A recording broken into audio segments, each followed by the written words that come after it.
Hey, were you like me and kind of interested and amazed about what happened in the New York State primary elections a couple weeks ago? Well, we're going to unravel the mystery of the Southern Tier Congressional District in a moment on this week's episode of the State of Greater Western New York Report. And as always, it's brought to you by... Each week, our community makes history. Each week, you make history. And each week, there's only one source to turn to for the first take on history. You know what that is? Subscribe to the Sentinel right now to discover the history being made in your own backyard. The Men in Honey Falls Lima Sentinel. More than just your news, it's your history. Welcome, everyone, to this edition of the State of Greater Western New York Report. Join us each episode as we discuss fantastic topics ranging from history to science to the strange and the wonderful, as well as the treasured spirit with which our region has infused America. We challenge you to consider all things Greater Western New York, from our region's very beginnings to how it inspires, how it empowers, and why it is so admired. Here's the host of the State of Greater Western New York Report, Chris Carosa. Hi there, and welcome everyone to this week's episode of the State of Greater Western New York Report. We've got an amazing guest, an interesting guest, somebody who is pretty much a regular guy who's about to do extraordinary things. With us is Joe Sempolinski. He is the Congressman-Elect from New York State's 23rd District. And before we get into that, let's talk to Joe and have him tell us a little bit about himself. Joe, just tell us how you grew up, where you're born, where you live now, where you hung out, what you did, that sort of thing. That kind of spells out why you're such a great guy, such a regular guy. Yeah, so I was born in Elmira, New York, at the Arnett Hospital, and I was raised by my family, my parents, and in just outside of Painted Post in the Corning area. So that's where I spent my entire childhood. I had one brother. I'm the oldest of two, and then went off to college. After graduating from the local public high school, I graduated from Corning West High. That's now been combined with Corning East, but at the time there was two high schools in Corning. Went off to college, went off to grad school, came home, and ended up working for the mayor of Corning, who was running for Congress at the time, and that was Tom Reed, and we won that race. He was a challenger candidate, and I was his campaign manager. And then I became the district director. What a district director does in a congressional office is they manage the staff in the congressional district. So about half of the staff is going to be in Washington, D.C., handling legislative matters, handling constituent correspondence, those sort of things. And half the staff is going to be in the congressional district where the member's from. They handle constituent casework, field representation, district events. And the person that's in charge of that half of the staff is the district director. They're sort of not only a staff manager, but they're also the backup member of Congress who minds the store back home when the member of Congress is in Washington, D.C. So that was the job I had. And that, I think, was probably the best preparation you can have to actually become a member of Congress, because you're grounded in listening to the people that you actually work for. So yeah, you're just really stepping up to the next level. But your path is kind of interesting. Well, first of all, tell us what happened when Congressman Reed resigned. How did your name come up, and how did you guys decide what to do? Because the district is going to change. There's actually two other people who are running for the next version of this district, but it's not you. So tell us how you got to where you are and why you're going to be just staying there for a short time. Yeah, so what produced this unusual situation was the combination of a resignation with a redistricting. So Congressman Reed resigned his seat. That produced a vacancy. Somebody has to finish that term. Has to finish that term under the old lines. Then we're about to implement a new redistricting, so new districts will be in place for the next 10 years. Now, the new district and the old district are rather different. So the determination that we made as Republican Party leaders was we needed somebody that could focus 100% on doing the job of the old district, especially since the two Republican candidates for the new district, the new version of the district, Mr. Langworthy and Mr. Palladino, were not from anywhere near the old district. They weren't in the overlap where their political bases were. So it would have been a tough situation, sort of injecting that primary into the special election. So we decided we needed a unity candidate. We needed somebody that we could all live with, that could finish the term, somebody that could run and win the election, somebody that could actually do the job. And I was the unanimous choice. For special elections, we don't have primaries in New York State. The party leadership picks the nominees. And so my selection, my nomination was unanimous among the 11 party leaders for the 11 counties. And I will serve as that member of Congress for that old district. And then come January, that district will change. Most of it will go in the new 23rd. Some of it will go in the new 24th and the new 19th districts. Actually, I was going to get into that next. Before we get into what you might be doing in the old district, let's talk for a second about the new districts. Describe what portions of the old district are going where, and to the extent you know, tell us who are the candidates to represent those new districts. Yeah, so about 60% of the district I was elected to, Chautauqua, Cattaraugus, Allegheny, Steuben, Chemung, and Schuyler counties, will be in the new version of the 23rd district. The Republican nominee there, chosen last week, is Nick Langworthy. He'll be running against Max Delapia, who's the gentleman that ran against me. So he ran in the special election. He's also running in the November election. So he's the gentleman that I just defeated last week. Yates, Seneca, and Eastern Ontario counties will go into the new 24th district. And the Republican nominee there is Claudia Tenney. She's won her primary. And then Tompkins and Tioga County will go into the new 19th district. That'll be a district that'll run from those two counties on the west all the way to the Massachusetts border. And the Republican nominee there is Mr. Molinaro, who was the Republican nominee in the old version of the 19th in that special election last week. But he's not running against the same person he ran against last week. That gentleman's going to be running in the 18th district. So there had to be a Democrat primary for a nominee in the new version of the 19th district. And so it's a little confusing for everyone, but most of the districts are going to go into the new version of the 23rd, but some of it in the northern portion will go into a new Finger Lakes district. Some of it in the east will go into a new central New York Hudson Valley district. I can't help but think of Abbott and Costello when you're describing It's this. the best. Everybody's very confused. Yeah, who's on the 18th, the 19th, the 24th, the 23rd. It's right. Like, wow. And it extends all the way from the old 23rd, this new district, from the old 23rd all the way to the Massachusetts border. Yeah, so, the new 19th district does. Yeah, it's a very new configuration. So it's the population center of that district's Binghamton and Ithaca, but arm of it extends all the way east to the farthest eastern border of the state. So again, what were the counties that were shifted over to that district from the current 23rd? Yeah, Tompkins and Tioga go into 19. Yates, Seneca, and Ontario go into 24, and all the remaining counties, the southern tier, big southern tier counties, go into the new version of the 23rd, along with they get joined up with the Buffalo suburbs. So the interesting thing is, for your history buffs out there, is that the counties that are splitting off historically aren't considered part of Western New York. The counties that are being retained are considered part of Western New York. I mean, this is all the southern tier part of Western New York, and the southern tier really spreads out from the Western New York region over into the central part of New York State too. But that's history. We don't have to go into that right now. Save that for another show. Joe, tell us a little bit about what it felt like running. Now, you've had experience with constituents, but it's more in a supportive role. This time, you're the nameplate. You know, you're the personality. What was it like? How did people respond when they saw you running? And what surprised you most? What was most different between serving people and running for an election? Yeah, there's positives and negatives to that. The first thing you don't know is how people are going to respond, right? You put your name out there, and people may say, great. People may say, oh, I don't know. But from the moment I put my name out there, the response was very positive.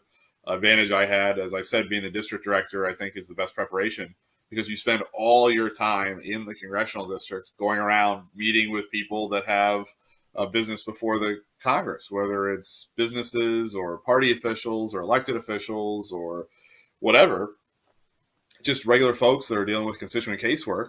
You get to know a lot of people in that configuration, that geography. So that was a huge advantage. The difference is, for good or for bad, the buck stops with you.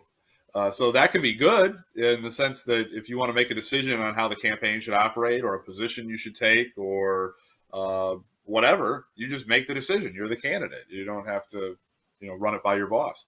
But if you do something silly, if you say something that, a lot of times candidates say things they shouldn't say or whatever, we didn't have any real problems with that. But the pressure's on you. You operate without a net. Right now we're live on an interview, so you have to be prepared to deal with whatever questions may come in, whatever issues may come up.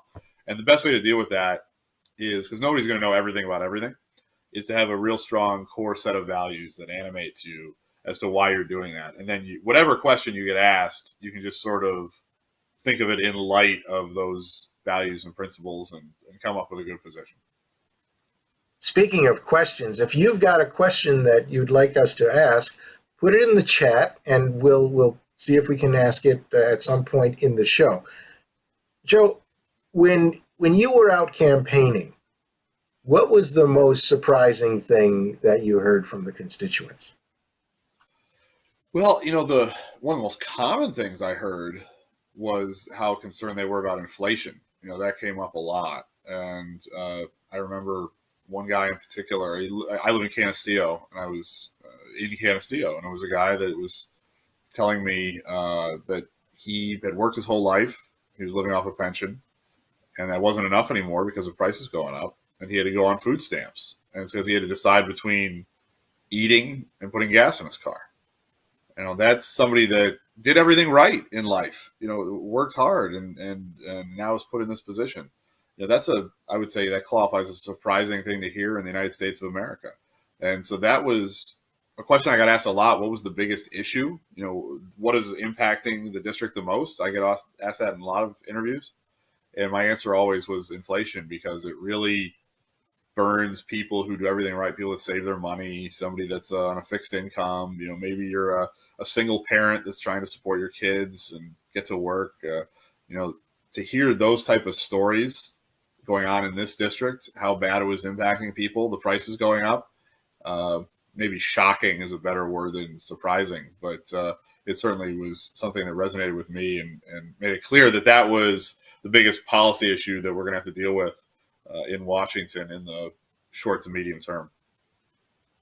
Well, so I would consider that you could be shocked by that, and it is the way you told the story. It is quite shocking to realize in America that could happen. I'm sort of interested though in an issue that you saw that you didn't expect, and not necessarily a popular or a common issue, but something that just kind of came out of left field, and you said, "Oh, wow, that's a good point." Did you have one of those experiences? Well, what's interesting is every corner of the district has their own interesting, quirky things that they're dealing with. You're dealing with 11 counties, and each one of them has got their own specific local issues. So we talk about national issues, and inflation is really a national issue, and it impacts people directly. But I'll tell you, like last night, I was in Lakewood. Congressman Zeldin, our candidate for governor on the Republican side of things, had a rally in Lakewood, and afterwards I had dinner with the county executive of Chautauqua County. And, some of it was just having dinner because we've known each other a long time. But some of it, he wanted to talk about the issues that are affecting Chautauqua County and dredging in channels on Lake Erie, and how much nutrients are going into Lake Chautauqua Lake, as to, how much vegetation is going to grow. And what is sort of fun about this job is you end up learning about each of these sort of unique issues that impact a particular community. If you're in Tioga County, maybe not dealing with channels being dredged or that sort of thing, because you don't have the same lakes. But that's fun, and it's important, and it's one of the reasons that I enjoyed what I did as district director, because I would, when I was sitting there talking with the executive, it was not the first time I had heard about these issues. It wasn't like, oh my goodness, I didn't know that was going on. It was an ongoing conversation that had happened from when I was a staffer, and he knew that I, to some degree, I'm certainly not as well as he does because he's the local executive, but to some degree understood where he was coming from and what we had to deal with. So working through all those quirky, important local issues is, if you're going to, you got to know that. What do you know? Look at that. So I actually pressed the wrong button there and cut you off for a second. But yeah, we're about to go to a commercial break, and when we come back, Joe's going to tell us a little bit about the near-term future for himself, and maybe a little bit beyond that. I don't know if he's got that in mind yet, but we'll ask him anyway. And stay tuned. We'll be right back. Through the mists of time, nature and man have both created and buried treasures beyond the imagination. With the ages, these riches slowly dissolve into mere myths until they are forever forgotten. But there are those brave souls who tirelessly cling to the truth, ever seeking to discover the undiscovered, to reveal what has always been there, to uncover the hidden gems of a land thought forsaken but loved by millions.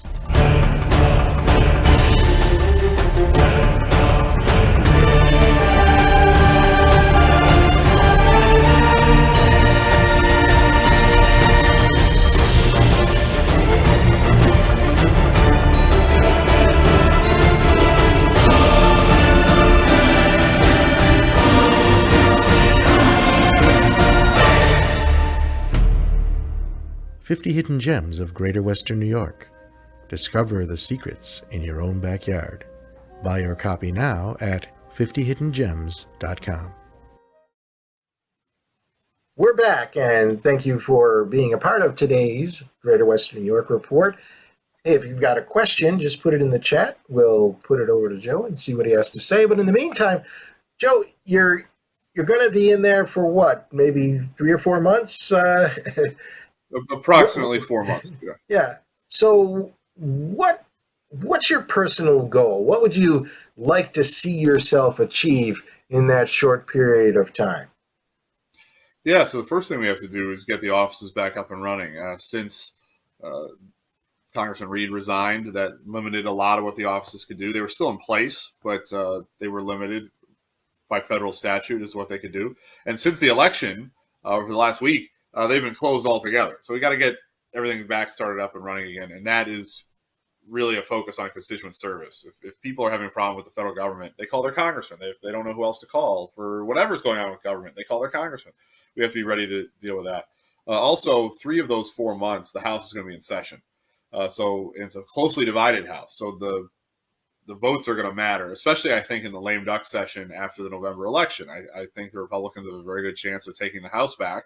And if that's the case, there's going to be 2 months after the election where it's the last gasps of the Democrat majority. They're going to try and push through a very vigorous agenda in that period because they'll have no time to waste. The clock will strike midnight on their majority in January 3rd. So who is in place in this seat, whether it was myself or my opponent, is really going to matter for policy. And then as far as issue areas that I have a lot of passion for, this area, Western New York, Southern Tier, Finger Lakes, has been left behind economically. And anything I can do to set the table for economic development, whether it's good policy legislatively, whether it's particular projects I can advocate for, or setting the table for what may come in the next session, I'm going to do that. Also, I have a daughter with special needs. My older daughter has Down syndrome. So I'm going to be looking for opportunities to maybe do things that are going to be good policy that'll help folks with developmental disabilities. That's just something I have a personal passion about because of my daughter's situation. Now, have you been talking to Republican leadership, and maybe when did those talks start in terms of what they're going to expect you to do once you reach Congress? Yeah, I mean, those type of talks evolve over the course of the process. At the beginning, it's you need to win, and what do we need to do to help you win the election? Because if you don't win the election, you're not in office at all. And I had support from all of the top Republican leaders for my campaign, which was great. And now it's figuring out, all right, where are you a good fit in the House committee structure? And what I've been told is that'll be finalized today, actually. But the rumor is I will probably be on the Education and Labor Committee and on the Budget Committee, which are both great places to be, where there's a lot of positive impact that can be made. And then obviously which committees you're on helps put some nuance on your policy agenda, because it's a little easier to have impact on issues that come before the committee that you sit on. And I'm guessing they sort of targeted the Education and Labor Committee because there was a few years there I did work as the fundraiser for a Catholic school in Olean. That's what I did after I worked for Congressman Reed. So I'm not a teacher, but I do have a little bit of time spent as a school administrator in a private school setting. And so I'm passionate about some issues that fall before that committee as well. And obviously as a fiscal conservative, I want to see a better budget. So if those rumors are true, and that is where I end up, I think we can do a lot of good on those two committees. You made me think of something else, but before we do that, let me go back to the current constituents. And how long has it been since Congressman Reed has resigned? And was there a backup of constituent requests who kept that? Did you keep that? Or did somebody keep that? That's a good question, actually, because it is confusing for everybody. So when Congressman Reed resigned this spring, that creates a vacancy. The staff stays in place. They then answer to the clerk of the House. So it's a little bit different. They don't have a member to answer to. So they can't do anything at all that has to do with legislation. So if you called that office and said, hey, I want to know about Bill HR 123, they'd be like, sorry, thanks so much. Thank you. Click. Legally, they would have to do that. If you called there and said, hey, I need to get a passport, or my mail stopped getting delivered, or I didn't get my VA benefit, or I can't get into Medicare or whatever, they could still help with that. Now, they can't be as effective on sort of larger scale constituent service without a member. There were some of those issues backing up already, but they could do the more sort of individualized things. Now we reach a point there's literally no staff whatsoever until I'm sworn in. And then we can switch back to, being able to be a fully functioning congressional office. And not only the staff being placed doing work, but the member himself, makes decisions on what the member wants to prioritize and what they want to highlight. And you don't really get that side of the constituent service function unless you actually have a member of Congress. So there should be a mild backup on individualized things over the course of the last couple of weeks. But over the last several months, there's a bigger backup on, projects that need to be advocated for in the district, or issues that have developed. Give you a concrete example. American Airlines announced they were going to pull out of Ithaca's airport. Normally, the member of Congress would pitch a fit and, call up American Airlines and say, don't do that. There was no member of Congress to do that. So I wrote, at the request of the airport and at the request of the major stakeholders in Tompkins County, I wrote a letter, but it was me saying, hey, I might be a congressman and I don't think you should do this. That's a little different than I am a congressman and I don't think you should do this. So that's a concrete example of something where you really need a member of Congress, not just the remnants of the office. So we had a question from somebody in the audience. They wanted to know, so what happened to the staff? You said that there's no staff, but there was staff after Reed resigned. Yes. Then officially, their job ended at midnight on Election Day. So they've been in place. If they wanted to remain, they were in place through the vacancy. And now we're in a position where you have a Congressman-Elect. My intention, and I've already made these job offers, and I've already talked one-on-one with every member of the staff, is to bring back the people that were in place early last week before the election. They've all been offered to come back. I believe all but one of them is going to. So we will have a very experienced staff, especially on the constituent casework side of things. As the former district director, most of these people I either worked with or know or have a long-standing relationship with of some kind.